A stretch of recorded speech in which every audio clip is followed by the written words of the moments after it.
baay'een dogoggore dogoggora guddaan godhee dhiifama godhaa jechuudha. Filannoo sadii qaba warri jallaan nuti aangoorra keenye hoggaa sireerra keenyu siree jala nu dhiitu. Jawaariin kaleessa beeku miti namni har'a barreessaa jiru namni har'a dubbachaa jiru namni har'a Facebook isaarratti maxxansaa jiru Jawaar isan kaleessa beeku sana miti. Oromoo keessatti seenaa Itoophiyaa keessa namni khasaaree yoo jiraate Jawaar Mohaammed akka nama akkasaa khasaaree nagarre. Waayyaanneedha maqaan isaanii. Aktivistii jettan immoo aktivistii miti. Aarti bishqiidha. Nama aarti bishqii jedhamtu. Nuti ban nama Itoophiyaa ni qabnaa bara. Dhiira akka Doktor Abiyyi kana fa'aa qabna. Uummata jajjaboo. Oromoonni mootummaa kanaan Jawaariif eegumsa godhe sokoriitiin isaa haa cimu haa eeggamu. Oromoon jedhee baay'een dogoggore dogoggora guddaan godhee dhiifama godhaa jechuudha.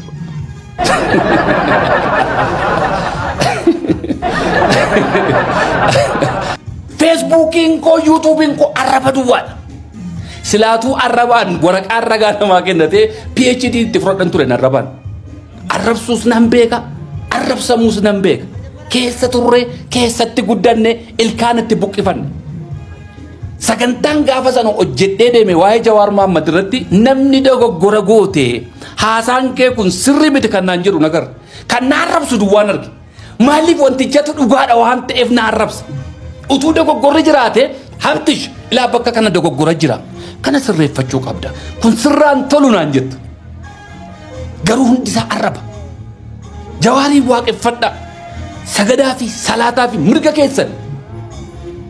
Jawaar anaaf obboleessa kiyya. Anaaf saahiba kiyya. Wanti inni dubbatu wanti naaf ta'u jira wanti naaf hin taane jira. Sana fuuldura dhaabbachuun mirga kiyya.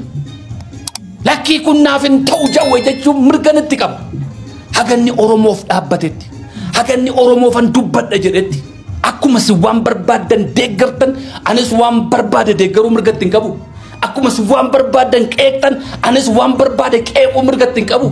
Akkuma Jawaar Doktor Abiyyi qeequ kana an Jawaariin qeequu mirgatti hin qabu. Jawaar Doktor Abiyyi qeequu mirgatti qabu. Jaalladhaa deeggaraa kabaja garuu akka waaqaatti hin sagadinaa fi hin miidhamtu bor itti cabdu bor gaarii miti isiniif jaraaf akkamitti dubbatan. Ijoollee Amaaraa ijoollee naannoo adda addaa dhiironni ba'an ijoollee faannoo jedhanis hedduu isaanii akkamma fintaaleeyyii jedhanii warra itti ooman kana miti. I know these people ni beekaa bara. Isa kana faadhagaa kan naaf hin taane isa kana ni hin furadhu siyaasa barbaade haa ta'u jibbiinsa mootummaa irraa qabuuf immoo fintaaleeyyii qulqulleessaa jiraam jawween keenya kana akkamittiin furannare akkamittiin daganna waan Wallagga keessatti morma ijoollee keenyaa irraa kutanii mukarra ka'anii sirbaa biyyatti galan akkamittiin daganna mucaa waggaa 14 Salaalee keessa basuma jedhanii morma irraa kutanii itti sirban akkamittiin daganna uummata keenya Walloo ambulaansii keessaa gadi baasanii morma irraa kutan akkamittiin jawwe akkamitti daganna kana fintaaleeyyummaan kana caalu eessa jira warra halkaniif guyyaa maqaa durittiin nuwaaman sanaan nuwaamanii uummata keenya irratti bobba'an kana qulqulleessaa jirtaam jawwe kanan hin furadhu jedheman. Filannoo sadii qaba warri jallaan nuti aangoorra keenye hoggaa sireerra keenyu siree jala nu dhiitu.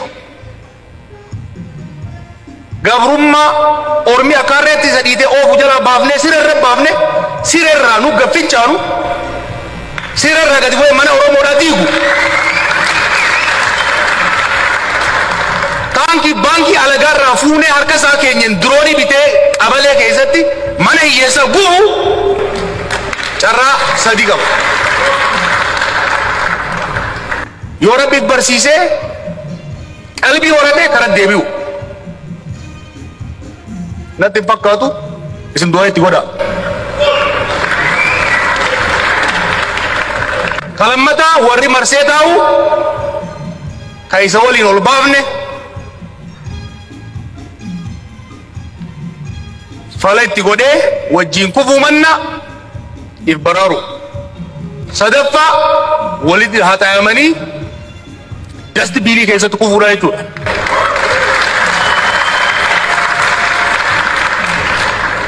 Kuni dhaadannoo miti. This is not a slogan. This is a plan. This is a strategy. This is a plan. I'm not bluffing. sabni kun sabalaafa miti yeroo callisu sodaatee miirrafu himmuuku ni riba malee waggaa lama sadiif ribnee garuu hin rafne dalagaa turre jechuudha hojii hojjechaa turre jechuudha jaarmaa keenya bitaa mirgaan rukutamee lalaaffate deebnee jaarranne haala qabatamaa mata keenya biyya keenya naannoo keenya fi addunyaa qorannee tarsiimoo saniin walgitu baasuu irratti fuulleffannee jechuudha. San amma xumurree hojiitti seennee jirra. Hojii kanas isin dammaysuudhaan diina rifachiisuudhaan eegallee jechuudha. Itti milkoofne moo? Marsaa itti aanu wal gorfachuu, wal qajeelfachuu, tarsiimoo lafa keenya irratti mari'achuuf bilcheeffachuutti deemna. Marsaa sadaffaatti hojii galmaan ga'utti deemna. Fuulleffannaan keenya is about post Abiy Ethiopia. Is about post Abiy Oromia.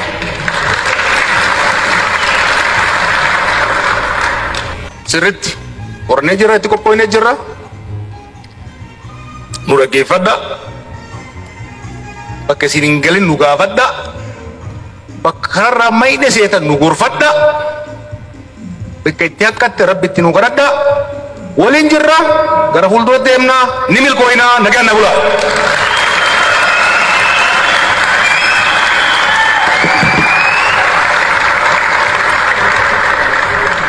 Jawaarin kaleessa beeku miti namni har'a barreessaa jiru namni har'a dubbachaa jiru namni har'a Facebook isaarratti maxxansaa jiru Jawaar isan kaleessa beeku sana miti. Haalli har'a inni itti jiru kun aarii waan qabu fakkaata. Aarii isaa kan immoo duugaa deemnee harka rukutuu duwwaa otoo hin taane obboleessi keenya akka inni sirraa'uuf aarii inni qabu kanarraa akka inni cabsatuuf rakkoon uummatarra ga'aa jiru kuni amma jalqabe miti tureera. Waggoottan sadan darbe akkamittiin callifamaa ture maafirraan dubbatamne galgaluma tokkotti ka'ee lola gurguddaa akkamitti bane namni kun aarii qabamoo maal ta'e jedhee namni xiinxalee yaadee irraa dubbatu.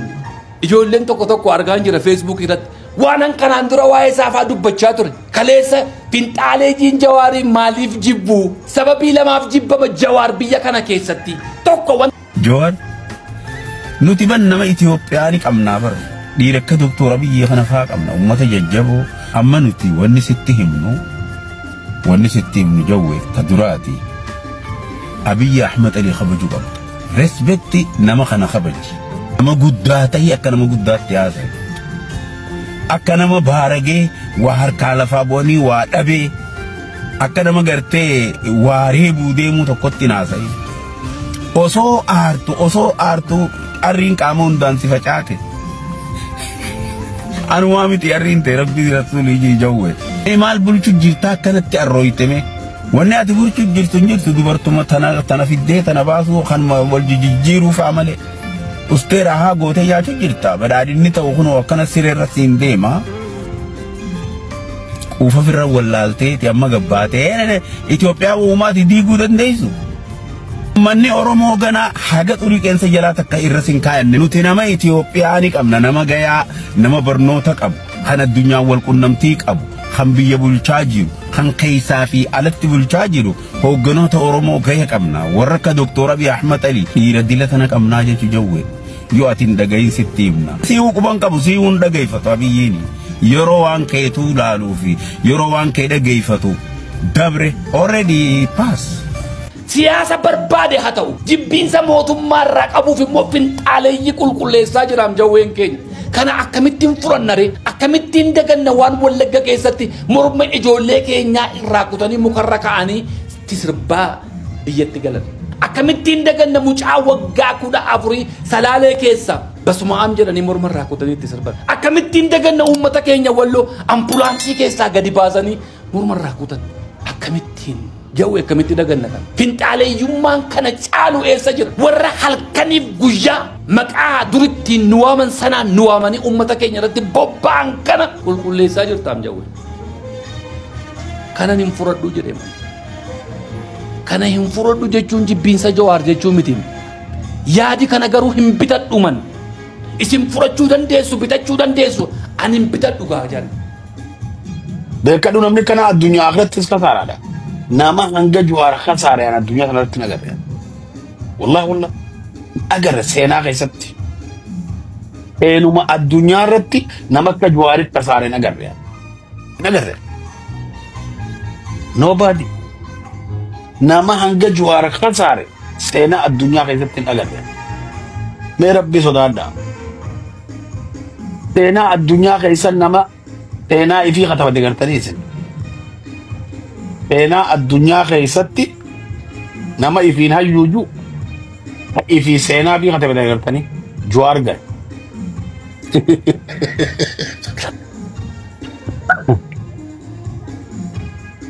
ayyota ad-dunya khatalate du'e fi khajiru iddu sena ad-dunya rat islama kristana kaysatti in agenya nama sena fi khatabati dagin our yaro druat khana garde hono juar moti titicha mitin na hoba yetten iga miti itu kayaknya yang beta na hoba ya deh vivo man kabdu doang kabdu esa terrahob na yanna bar guya tokko miti na hoba jettani akan radu battani amma khitab ne inni khatab yaqul juhari sena sa khatab jani kayolen taasaytu barqani bar dunya rawani garre sena nama tokko nama biraa kataba ila arra ilmoon saa khatabde ilmi adeera saa khatab utuu jawaar aangoo qabaate akkam na gochuuf adeemtu har'a utuu inni aangoo qabaatiin iyyuu du'a naaf hawwite waay maaliif waaqa duwwaaraam kan irraa dubbachuu hin dandeenye waaqayyuu namni maalee waaqayyoo maaf akkan na goote maalee waaqayyoo maa kana na goote dhe namni waaqa gaafatama Wayanneedha maqaan isaanii. Wayanneedha maqaan isaanii. Aktivistii jettan immoo aktivistii miti. Aarti bishqiidha. Nama aarti bishqii jedhamtudha. Nama aktivistii tolaa dubbatu dhageenya kabaja pirofeesariis hin jedhiina. Lilmoon hojjete nagarre oduu malee. Afaan asii otoo haasa'uu mee ilaalaa televizyiinii irratti afaan baay'een haasa'ina afaan nama jallata akka pirofeesariis. Afaan jallate ilaalaa. Gurbaan inni tokko immoo taa'ee akka fardaa muguu calqabe fardi gaafa dulloome immu galaan gaafa duraa mugne taa'ee achuma bula miidiyaa irra laala honnee godhadhaa kuni namaan galu taanaan qabsoo irra jirruun somnaa dubbii babaay'isuu miti hojjechuudha seenaa ol kaa'uudha.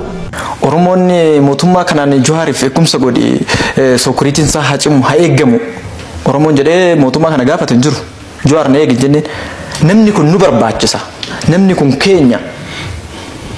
Jadi mootummaan ofiisaatiif yaadet sokoriitii eenyumaa furramanne isaaf ramadee eegaa ture Johaar eenyumaa ol haga guyyaa mana hidhaa keessa turetti illee gaafa achi ba'ullee kabajaa eenyumaaf yoo hin taane kabajee jira jechuudha.